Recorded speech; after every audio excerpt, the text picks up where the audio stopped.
Ce podcast vous est proposé grâce à Léa Nature, spécialiste français de l'alimentation bio, saine et gourmande, avec sa marque pionnière Jardin Bioéthique, lancée en 1995, à retrouver en grande surface. Jardin Bioéthique, c'est plus de 550 produits bio, du petit déjeuner au dîner.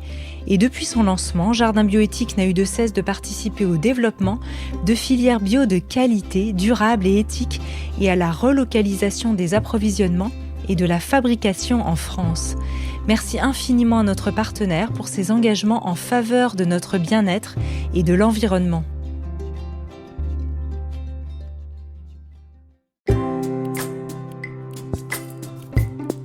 Bienvenue dans la saison 3 du podcast Métamorphose, le podcast qui éveille la conscience. Je suis Anne Guéquière, fondatrice du magazine Féminin Bio, auteure de l'Oracle de la Métamorphose et éditrice de projets engagés pour un nouveau monde. Chaque lundi et jeudi, dès 7h, nous partons ensemble à la découverte d'un sujet lumineux avec une personnalité qui porte une voix d'éveil des consciences. Métamorphose, le podcast qui éveille la conscience. Chaque nuit, nous digérons grâce aux rêves les émotions de nos journées. Le cauchemar, très utile, fait partie intégrante de ce grand lessivage émotionnel. Mais quand il s'installe et devient chronique, il provoque mal-être, insomnie, voire dépression. Mon invité du jour est auteur et docteur en sciences cognitives, psychologue clinicien et psychothérapeute. Avec lui, nous allons mieux comprendre le fonctionnement de nos rêves et cauchemars et apprendre comment modifier le contenu pour se construire une vie de rêve, guérir de troubles traumatiques et mieux dormir. J'ai le grand plaisir d'accueillir Benjamin Putois pour un plongeon éveillé dans la science des rêves. Bonjour. Bonjour, merci de m'avoir invité.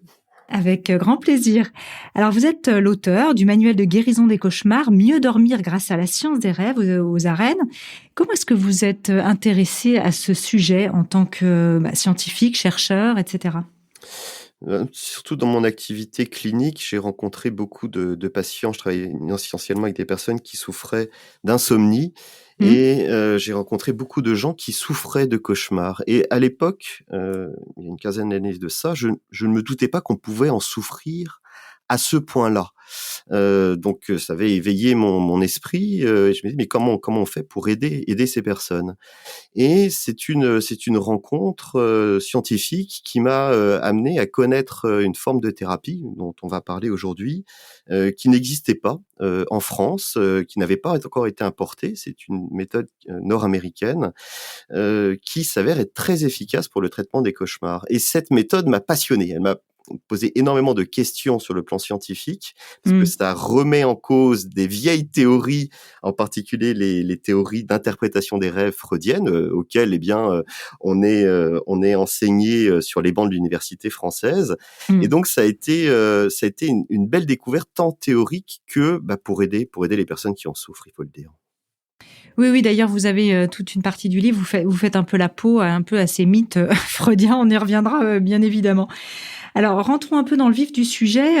Qu'est-ce qu'un rêve et qu'est-ce qu'un cauchemar? Déjà, un peu pour les distinguer, on a tous idée de ce que c'est, mais quand même.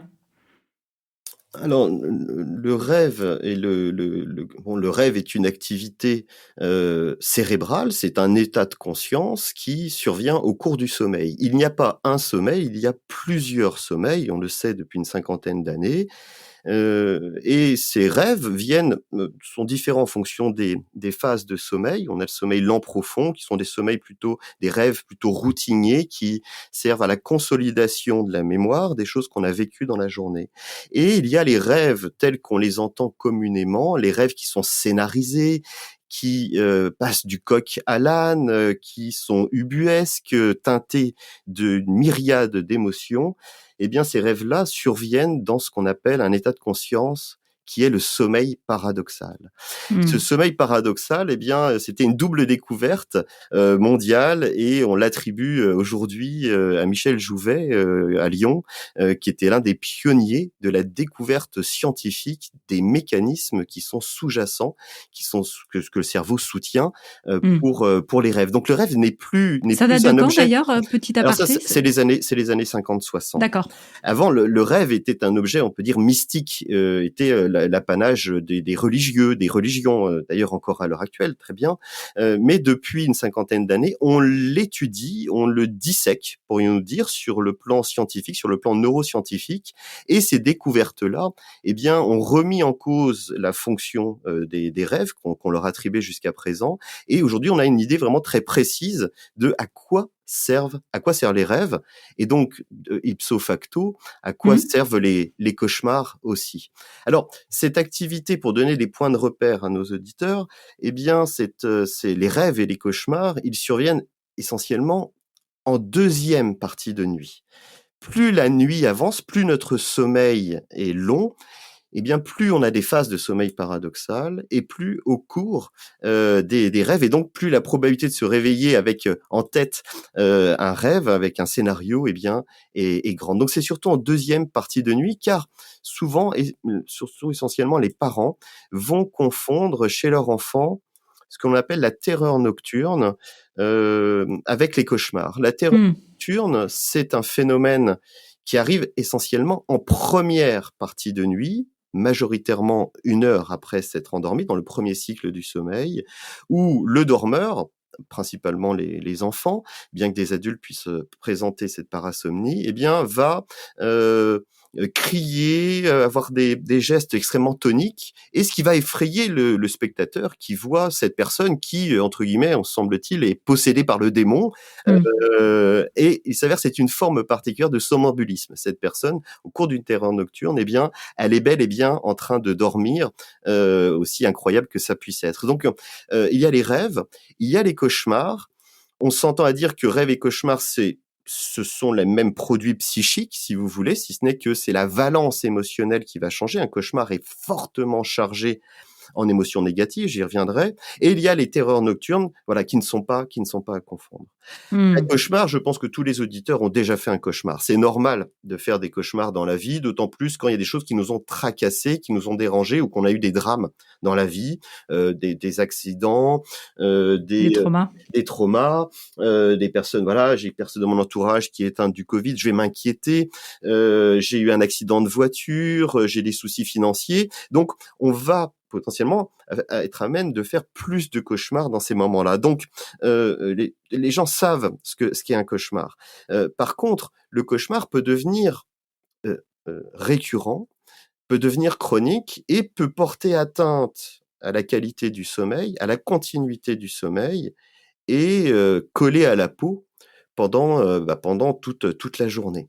Le cauchemar chronique, alors pour avoir aussi des points de repère, le point de repère est le suivant: avoir 3 cauchemars par mois, eh bien, ça ne va pas nous inquiéter en tant que spécialiste du sommeil. Par contre, commencer à en avoir plus, au moins 1, voire plus d'1 par semaine, eh bien, on dit: «Tiens, il y a peut-être que la mécanique des rêves doit pas forcément bien fonctionner», et on va parler d'une maladie des cauchemars. Aujourd'hui, c'est reconnu selon les classements des maladies mentales, le DSM en fait partie, eh bien, que le cauchemar est une vraie maladie.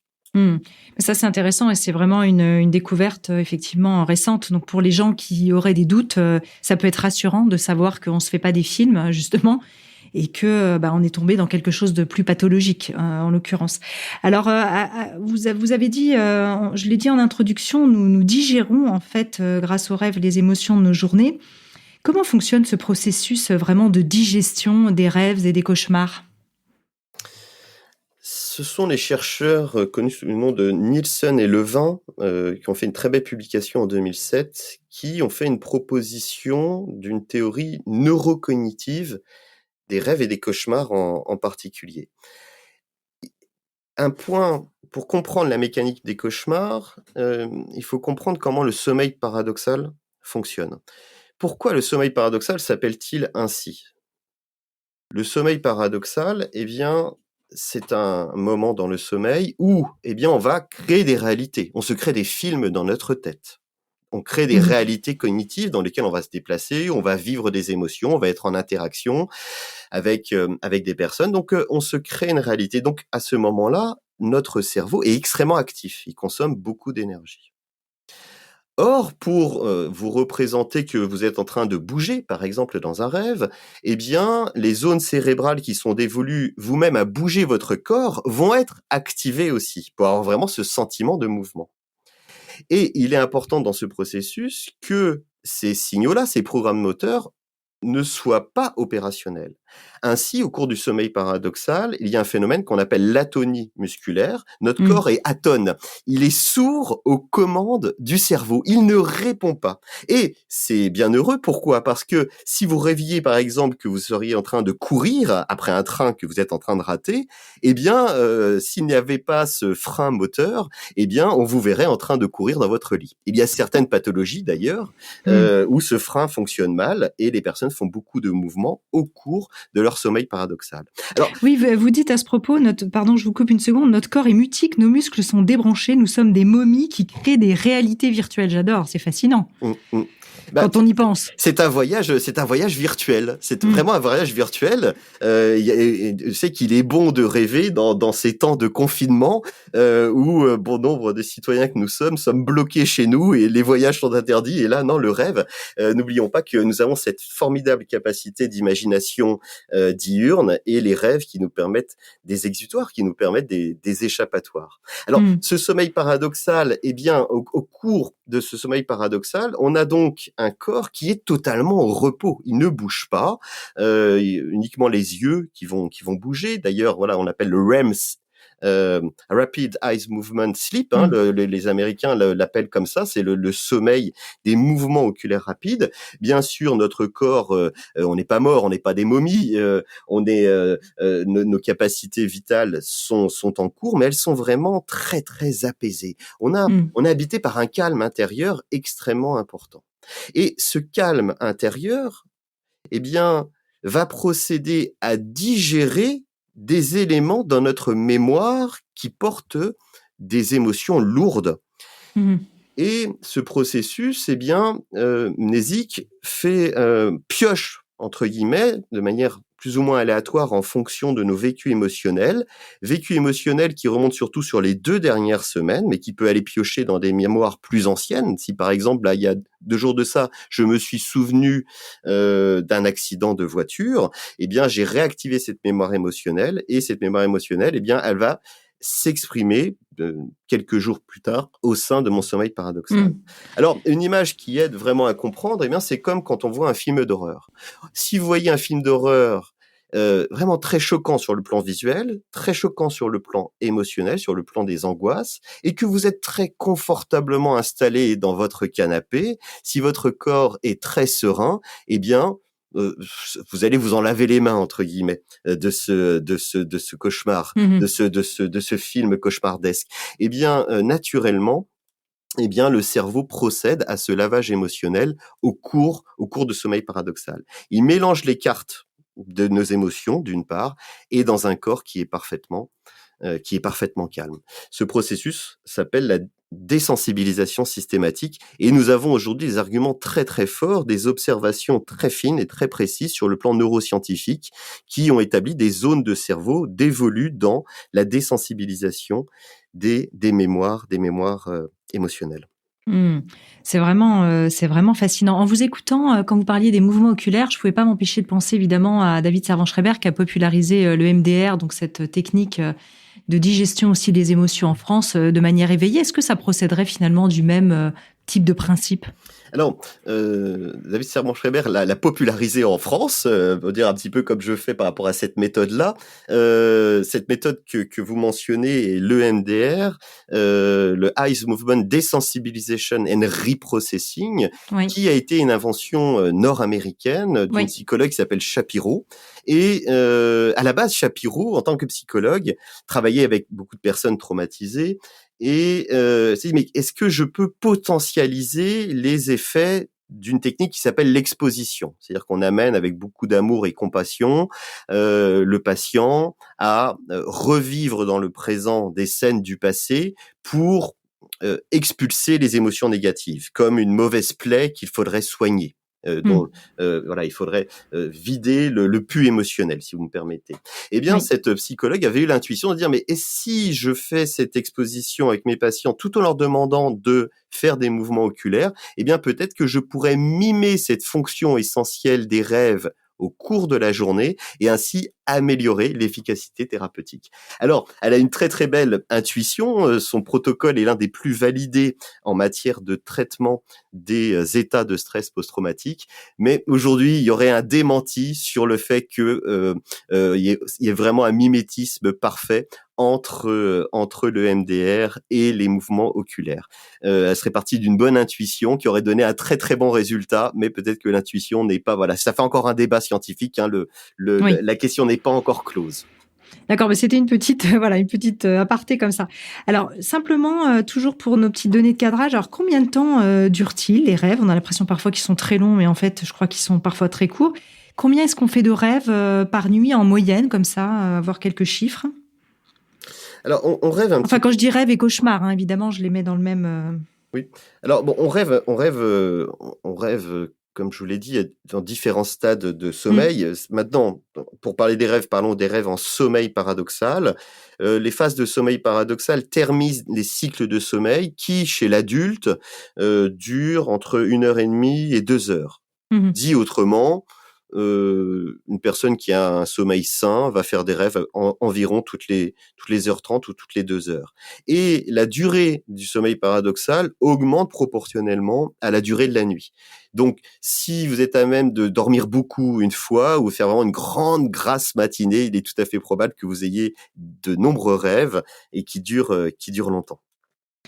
Oui, une autre question, ça, ce sont des observations personnelles. Il y a des personnes qui se souviennent vraiment beaucoup de leurs rêves et d'autres, on a l'impression que quasiment ils rêvent jamais, alors qu'évidemment ils rêvent, mais ils n'ont pas ce souvenir. Alors, il y a 2 manières de répondre à la question. La première, c'est qu'il y a beaucoup de facteurs qui vont influencer, le sommeil paradoxal et qui vont influencer le souvenir du sommeil paradoxal. Pensons par exemple aux personnes qui souffrent d'apnée du sommeil. Eh bien, ces personnes-là, la plupart du temps, quand elles ont des syndromes modérés ou sévères, ils vont avoir très peu de sommeil paradoxal. Donc de fait, ces personnes-là, c'est pas qu'elles se souviennent pas de leurs rêves, c'est qu'elles n'ont pas de rêve. Il y a aussi beaucoup de substances, comme les antidépresseurs par exemple, ou le cannabis ou l'alcool, qui vont avoir une zone de perturbation sur le sommeil paradoxal. Donc, chez ces personnes-là, on peut pas dire est-ce qu'elles rêvent pas, ou est-ce qu'elles s'en souviennent pas. Il est probable en tout cas que le sommeil paradoxal soit perturbé. La deuxième manière de répondre à votre question est la suivante. On quand on digère bien, si je vous pose la question: «Bah, qu'est-ce que vous avez mangé il y a 3 jours?» Il est fortement probable que vous ne rappeliez pas de ce que vous ayez, pris, au déjeuner. Pourquoi? Parce que vous l'avez digéré, c'est un processus, vital pour votre bon fonctionnement et qui est répété, tous les jours. Donc vous allez très peu le garder en mémoire, vous allez l'encoder mais, vous n'allez pas le consolider Mmh. cette connaissance. Eh bien, quand les rêves fonctionnent bien, étant donné ils procèdent à digérer les émotions, eh bien, les souvenirs des rêves sont très évanescents. Ils s'échappent extrêmement rapidement. La plupart du temps, on va se rappeler du rêve, mais 5 minutes plus tard, ça va être comme une savonnette dans une grande baignoire. Il va nous Oups, oui. échapper, voilà, il va nous échapper très très rapidement. Je dirais d'une part que c'est au mieux. On peut se forcer. Les belles études montrent que plus on va porter une attention sur nos rêves, eh bien plus potentiellement on va s'en rappeler. Mmh. Est-ce qu'il y a des merci pour ça. Alors, est-ce qu'il y a des types de rêves et des cauchemars qui reviennent le plus souvent dans vos études? Est-ce que vous voyez qu'il y a un peu des grandes familles qui sont aussi un peu les grandes familles des problématiques de l'être humain, forcément? Alors, ce sont pas mes études, ce sont les études, du docteur Zadra, Enfin, quand je au dis dans vos Canada, études, dans vos hein. observations de scientifiques, hein, des Alors, études en général, oui. tout à fait. Alors, Zadra a fait des très, très beaux, travaux, hein. Il a étudié des milliers et des milliers de rêveurs et Mmh. oui, il y a des grandes thématiques, mais qui correspondent ni plus ni moins, bah, aux problématiques de l'être humain, de manière générale. Les grandes thématiques sont, l'agression, qui vient en premier. En deuxième, vous avez les conflits interpersonnels. Alors, petit aparté, souvent on imagine: «Ouah, un cauchemar, c'est la scène d'horreur, c'est sanguinolent, c'est gore». Alors oui, ça peut l'être, heu, la plupart des patients avec qui je travaille, qui rapportent des cauchemars, eh bien, ce sont plus quand même des conflits interpersonnels. C'est des Mmh. choses qui sont très sournoises, mais qui restent quand même sur le rapport d'un humain à un autre humain, hein. Donc, n'entendons pas par cauchemar automatiquement le film d'horreur. Non, ça peut être plutôt des drames de vie entre personnes. Et puis ensuite, vous avez les sentiments d'échec interpersonnel, de l'échec personnel, l'impuissance et la mort. Ça, c'est les 5 grandes thématiques à Qu'on travers, retrouve. voilà, qui sont Mmh. assez universelles. Alors revenons à nos histoires de Freud, hein, vous en parliez en introduction, vous affirmez avec aussi, là encore de manière étayée, que rêves et cauchemars ne sont pas l'expression de nos désirs inconscients, mais le théâtre de nos peurs et nos angoisses, et les rêves, vous venez de le redire, servent à la digestion émotionnelle et non pas à assouvir nos péchés mignons. Alors ça c'est intéressant parce que on est encore beaucoup dans l'analyse des rêves, dans le fantasme, voilà, au niveau des rêves, etc. Et vous partez vraiment c'est un peu votre cheval de bataille de dire ça ne sert pas à ça en réalité. Oui, mais alors, si on les repasse dans le contexte, les théories psychanalytiques des rêves, même si ils évolué dans les 30 premières années voilà, des années 1900-1930, eh bien, à l'époque, les teneurs de cette approche n'avaient aucune connaissance du fonctionnement cérébral. Mmh. Prenez la théorie freudienne, elle n'avait pas connaissance qu'il y avait des systèmes, un système GABA, un système de neurotransmetteurs inhibiteurs Mmh. qui permet de réguler les émotions. Eh bien, ils n'étaient pas au fait de ça. Donc, fort de cela, ils ont construit des interprétations des rêves qui sont fondées sur des fondations qui sont brinque-ballantes.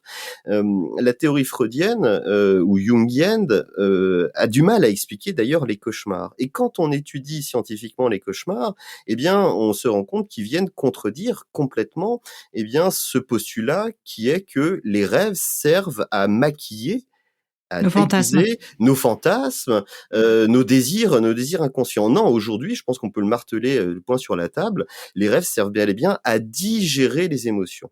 Alors, à titre d'exemple qui est assez connu, Freud disait, voilà, le rêve procède à protéger le sommeil. Le rêve est le gardien du sommeil. Bien, mais je sais aujourd'hui que les rêves tels qu'il entendait surviennent donc, comme nous l'avons dit, en sommeil paradoxal, et que ce Mmh. sommeil paradoxal, il vient après les phases de sommeil profond, le sommeil qui est le plus reposant. Donc, vous voyez, rien que déjà ce détail-là, eh bien, va mettre en péril ces interprétations des rêves. Alors, interprétation des rêves peut être un très bon loisir, bien sûr, pour la connaissance de soi, entre autres, mais quand il s'agit de la maladie des cauchemars chroniques, eh bien, l'interprétation des rêves est peine perdue. Mmh.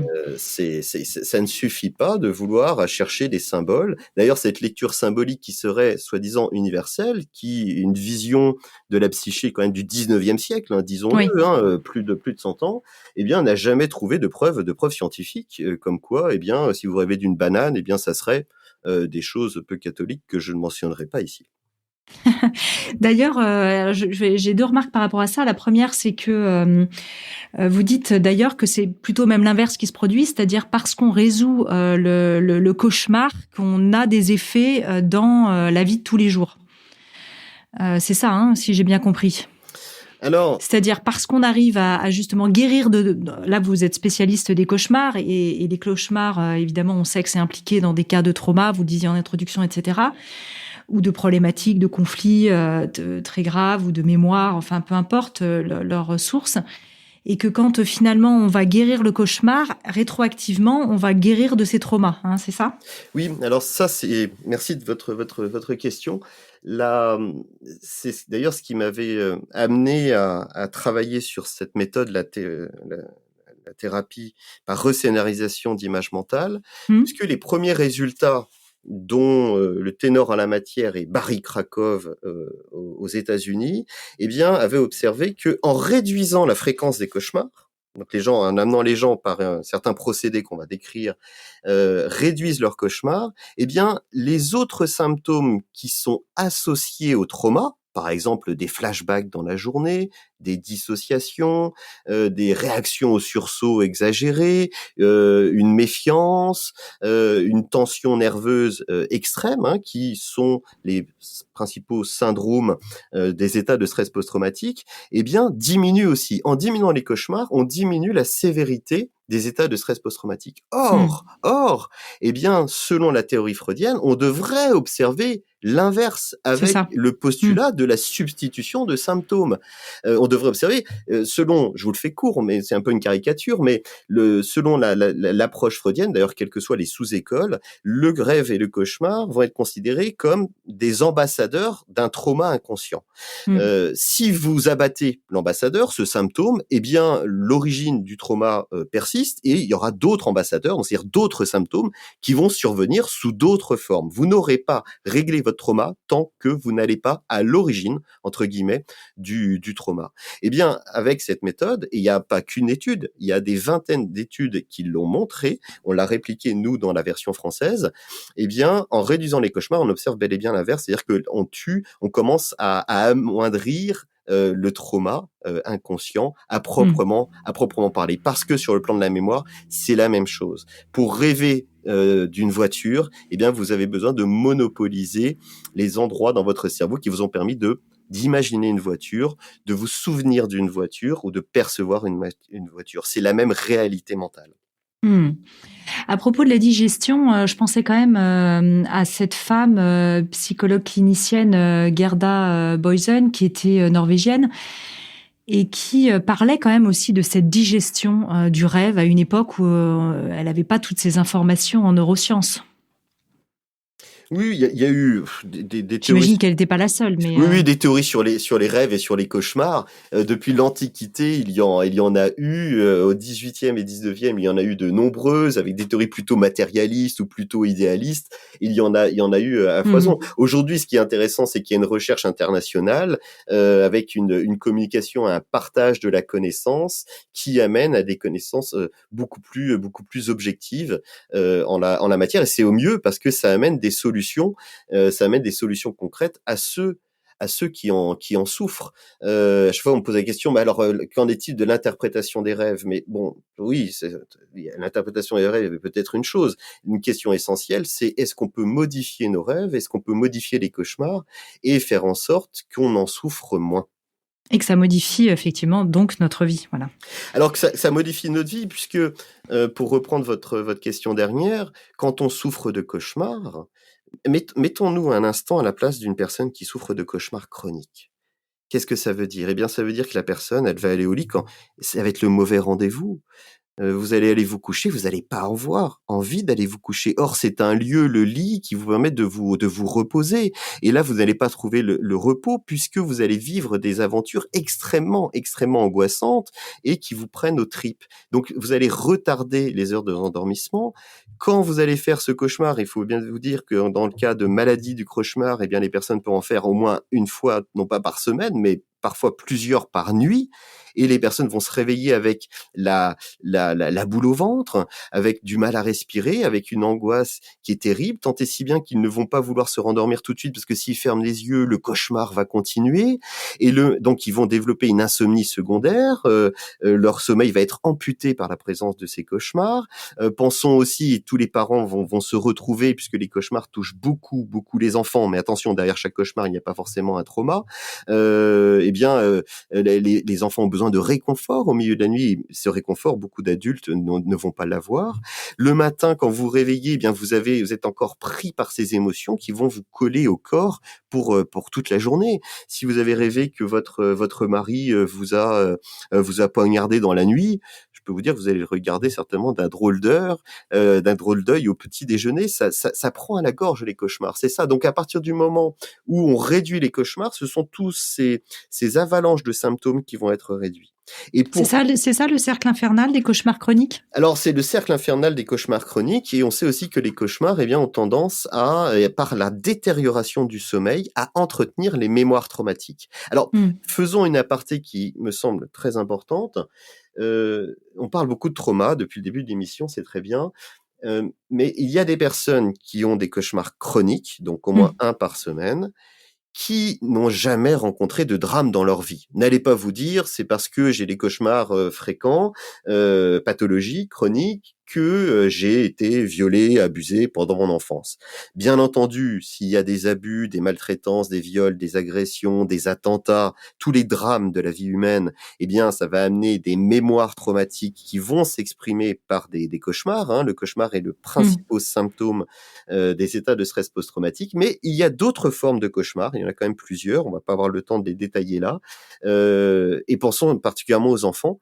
Vous avez quand même à peu près 20% des enfants entre 8 ans et 12 ans qui font au moins un cauchemar par nuit. Un cauchemar, excusez-moi, par semaine, à un niveau pathologique.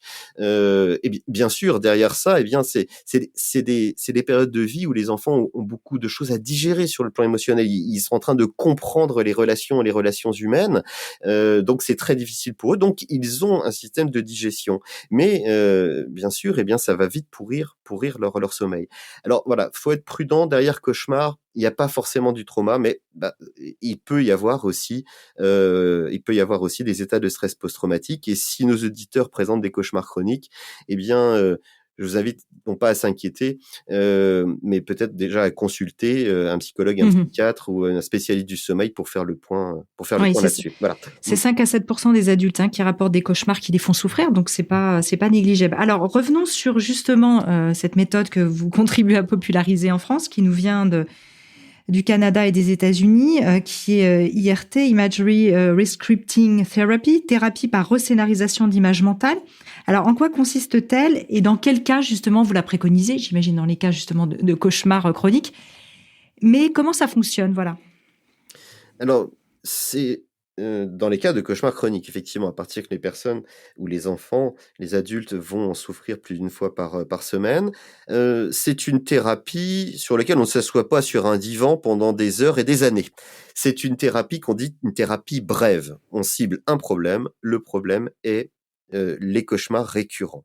C'est une thérapie qui est d'autant plus intéressante si les personnes ont eu des événements dramatiques, traumatiques dans leur vie, puisque c'est une thérapie où on n'est pas obligé de revenir sur son passé. On travaille uniquement sur la matière des cauchemars. Cette thérapie se déroule, je dirais, en 3 étapes principales. La première est l'observation de ces cauchemars, puisque quand on fait des cauchemars, eh bien, on a envie de les mettre au placard. On évite de s'y confronter, puisqu'ils nous font énormément souffrir, ils amènent beaucoup de mal-être.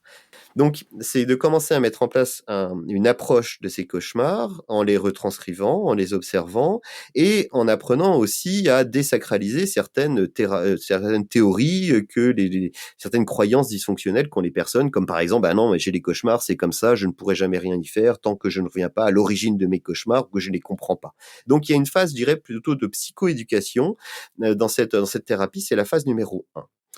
Dans la phase numéro 2, c'est une phase qui est très, très appréciée puisqu'on met, entre guillemets, les cauchemars et on se concentre sur cette formidable capacité de l'esprit humain à imaginer. La capacité d'imagerie mentale visuelle. Le fait que vous, auditeurs, vous pouvez très bien fermer les yeux et évoquer une île déserte avec des plages, vous serez bien. Eh bien, j'imagine que vous avez déjà des images qui sont apparues dans votre esprit. Eh bien, on peut contrôler, maîtriser cette capacité-là pour décider, contrôler de ce que l'on peut voir. Chez les personnes qui souffrent de troubles traumatiques, c'est extrêmement difficile puisque dès qu'ils ferment les yeux, eh bien, il y a une forte probabilité qu'ils aient des images intrusives sur ces images choquantes du passé, ces fantômes du passé qui reviennent comme des flashbacks et qui vous prennent à la gorge. Donc c'est une étape qui est très appréciée parce qu'elle est très positive. On est là pour créer des scénarios positifs et à reprendre le contrôle. Mais c'est une phase qui est vraiment nécessaire et qui nécessite un entraînement quotidien. C'est vraiment comme apprendre à peindre. Ou apprendre à faire du piano. Si c'est pas tous les jours. Oui, vous insistez beaucoup dessus. Voilà, c'est vrai que ça peut prendre 3, 4, 6 mois peut-être.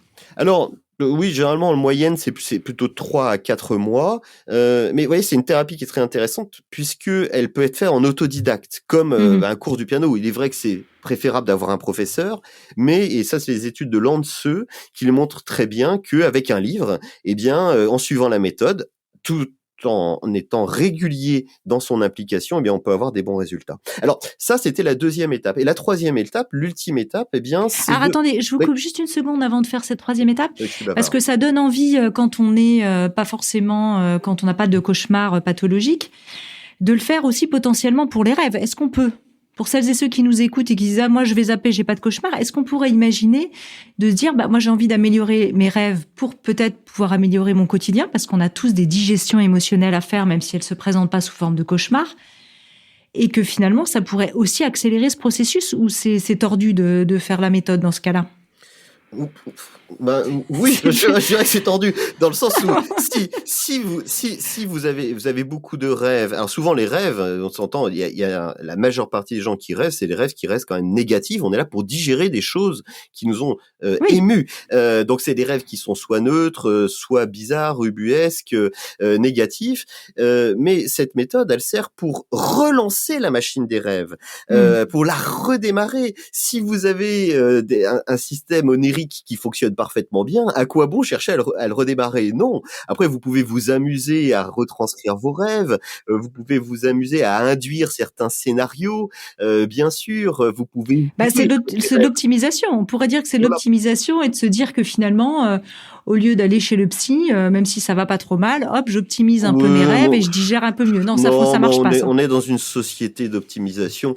Euh, si les choses fonctionnent, Laissons faire la voilà, nature, laissons d'accord. faire la nature. Ok. Par contre, néanmoins, quel artiste ne répondrait pas à cette question en disant mais le rêve est une source d'inspiration Bien sûr. sans fin, dans lequel on peut créer des mondes et on peut jouir de ces univers. On peut aussi mieux se comprendre. De fait, les rêves monopolisent des choses qui nous ont émus. Donc, en les décortiquant à l'aide d'un psychanalyste, eh bien, on peut être sur un chemin d'une meilleure connaissance de soi. Oui. Oui, bien sûr, mais comme beaucoup de matières psychiques peuvent nous y conduire. Mais la méthode à proprement parler, la thérapie par rescénarisation d'images mentales visuelles, hein, l'IRT, l'imagery rehearsal therapy, hein, c'était son premier nom. Eh bien, elle est vraiment, c'est un traitement qui est recommandé sur le plan mondial. C'est le traitement qui est le plus recommandé de par son efficacité pour traiter le trouble cauchemar. Voilà. Oui, d'accord. Donc, on n'aurait pas idée de prendre un médicament si on n'est pas malade. D'accord. Ça me fait penser à ce podcast que j'ai enregistré avec le docteur médecin psychiatre Olivier Chambon sur les psychédéliques qui sont absolument interdits en France, mais qui avait cette réflexion en disant si ça peut être un ascenseur spirituel, pourquoi pas. Donc j'avais cette réflexion moi avec les rêves en disant si ça peut être un ascenseur effectivement, mais c'est Voilà, pas fait pour ça. une connaissance de soi, Oui. mais ça c'est pas cette thérapie-là. Cette thérapie-là, elle est radicalement efficace, mais comme vraiment un traitement face à une maladie. D'accord. Alors du coup le point 3, parce que je voulais faire cette petite aparté, pardon. Alors le point 3, on a décrit les 2 premières étapes du traitement, c'est qui conduit la personne à être prêt, à être armé pour pouvoir affronter et transformer les scénarios des cauchemars.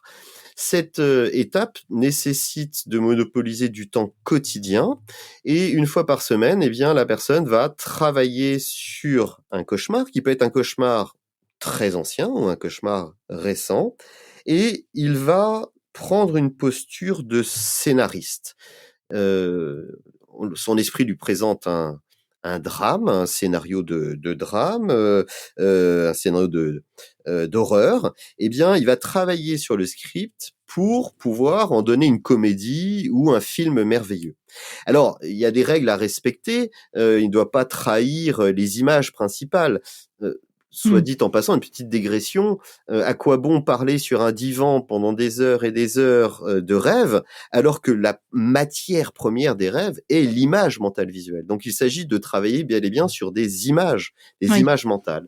Donc il y a une sélection d'images à faire et on cherche, je dirais, le noyau émotionnel qui a le plus ému la personne, le rêveur, le cauchemardeur, pour pouvoir en trouver une opposition radicale. Ce que l'on fait aussi pour le traitement des traumas. Quand on travaille avec une personne qui a été victime, par exemple, de tremblements de terre, elle est persuadée que elle allait mourir. Et cette angoisse de mort la poursuit encore des années plus tard, alors que le tremblement de terre, ça fait des lustres qu'il a eu lieu. Elle est hantée par cette idée de je vais mourir. Elle est bel et bien en vie, mais il y a comme une brisure dans sa mémoire. Il s'agit de l'aider à consolider cet esprit qu'elle est bel et bien en vie, de ressentir cette vie en elle. Et bien dans la thérapie, on fait la même chose. On va partir du noyau le plus négatif d'un cauchemar pour aboutir sur le versant totalement opposé et bien consolider ça. Une fois que la personne elle a créé ce scénario, alors pour je dirais les cauchemars qui sont pas forcément en lien avec des événements propres de la vie, on peut le faire tout seul. Bien sûr, quand il s'agit de cauchemars où on voit des personnes aimées que nous avons perdues, il est extrêmement difficile de procéder à cette recolorisation, cette positivation des rêves, des cauchemars. Donc, c'est nécessaire d'être accompagné dans ces moments-là. Une fois que, eh bien, il y a ce nouveau scénario qui est imaginé, eh bien, la personne va le répéter, et c'est un élément aussi important de la thérapie. Elle va le répéter comme une poésie d'un enfant qu'il a à apprendre, et chaque jour, il va répéter. Et à force qu'il répète cette poésie, cette mélodie, eh bien, elle deviendra, entre guillemets, mais dans les bons sens du terme, entêtante. Elle sera activée dans sa mémoire de manière automatique. Et c'est ce que l'on cherche à faire. C'est une thérapie qui va modifier les rêves et les cauchemars. C'est de la reprogrammation, en fait. C'est, on pourrait dire, une sorte de reprogrammation, je préfère le terme d'automatisation. Pour que, à force de répéter une chanson, vous savez, c'est comme dans les temps modernes, Charlot, il fait toujours le même geste à l'usine, et puis quand il rentre chez lui, il fait encore le même geste. Eh bien, imaginons si vous répétez toujours la même histoire mentale avec des images dans votre tête plusieurs fois par jour, et ça pendant plusieurs jours, eh bien, à un moment donné, ça va être répété de manière automatique quand vous dormez, et c'est là que procède la relance des machines des rêves. C'est ça, comme on apprend à conduire et que ça devient automatique, on peut faire autre chose en même temps, effectivement, que la conduite, etc. Tout ce qui est automatisé. Tout à fait. C'est une thérapie de type cognitivo-comportemental. Oui. Et ces thérapies-là sont basées sur l'apprentissage. On est là pour apprendre de nouvelles capacités. On arrive à la fin de ce podcast. Benjamin Putois, j'aimerais savoir pour les enfants, qu'est-ce qu'on peut faire ? C'est vrai qu'il y a beaucoup de parents et d'enfants qui souffrent de ces cauchemars récurrents. Est-ce que c'est adapté, cette automatisation et cette visualisation, justement, pour les enfants ? Alors, c'est parfaitement bien adapté. Mais avant de parler de cette thérapie pour les enfants, il est essentiel de bien se dire que vous, parents, moi, parent, quand mes enfants se réveillent suite à un cauchemar, majoritairement en deuxième partie de nuit, ils ont eu peur. Ils sont angoissés. Ça se lit sur le visage. Souvent, il y a des parents, il a 2 ans, il a fait des cauchemars. Non, c'est normal de se réveiller la nuit chez les enfants, et derrière tout éveil nocturne, il n'y a pas des cauchemars. Quand il y a un cauchemar, votre enfant, vous voyez son visage angoissé. Le premier réflexe, c'est de le prendre dans ses bras et de lui faire un gros câlin et de l'apaiser et d'attendre que l'émotion négative, que ça s'apaise, tout ça. Ça, c'est quand même le premier geste à bien avoir en tête. Bien sûr, s'il fait des cauchemars récurrents, c'est qu'il y a bien des tracas dans sa vie quotidienne qui l'amènent à en avoir. Il a des choses à digérer. Donc, amener l'enfant aussi à parler de ses soucis est un point essentiel avant même de parler de la thérapie. On peut même se demander d'ailleurs dans quelle mesure le petit enfant ne digère pas quelque part sa naissance, sa venue au monde, qui est quand même quelque chose de potentiellement un peu traumatique pour certains. Alors, j'aurais tendance à répondre aux deux réchefs, non, puisque les cauchemars, ils surviennent surtout à partir de 5 ans. On peut en avoir avant, mais avant 2 ans, il n'y a pas de cauchemar. Il y a le système d'angoisse et de lien entre une image et une angoisse, elle n'existe pas. Elle n'existe pas encore. Alors oui, le bébé dans le ventre de sa mère, il rêve, mais d'ailleurs, quand il rêve, il s'entraîne à voir. C'est intéressant, mais ça, c'est un autre sujet.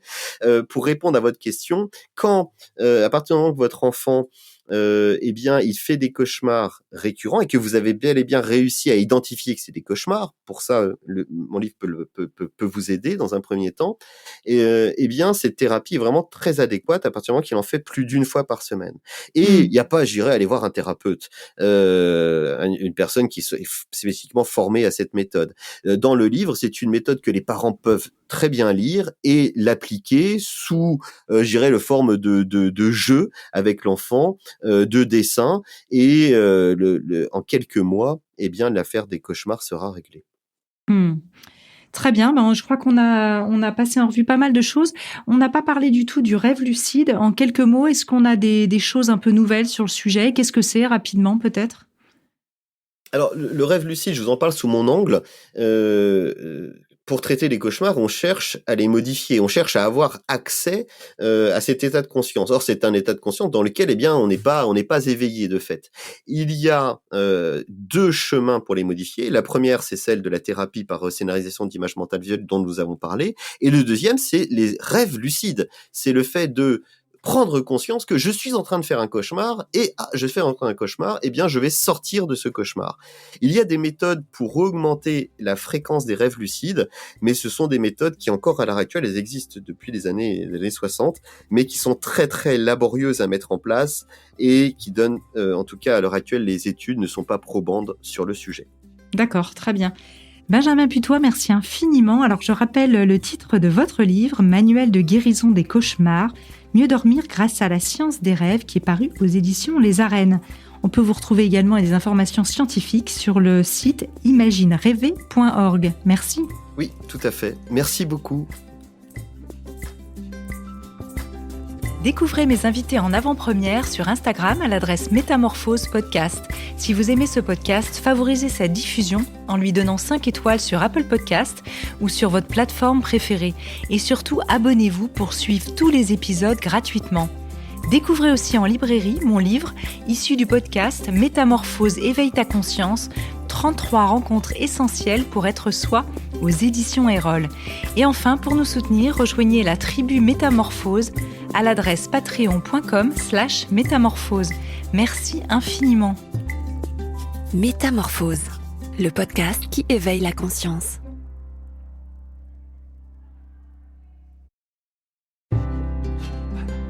Ce podcast vous est proposé grâce à Léa Nature, spécialiste français de l'alimentation bio, saine et gourmande, avec sa marque pionnière Jardin Bioéthique, lancée en 1995, à retrouver en grande surface. Jardin Bioéthique, c'est plus de 550 produits bio, du petit déjeuner au dîner.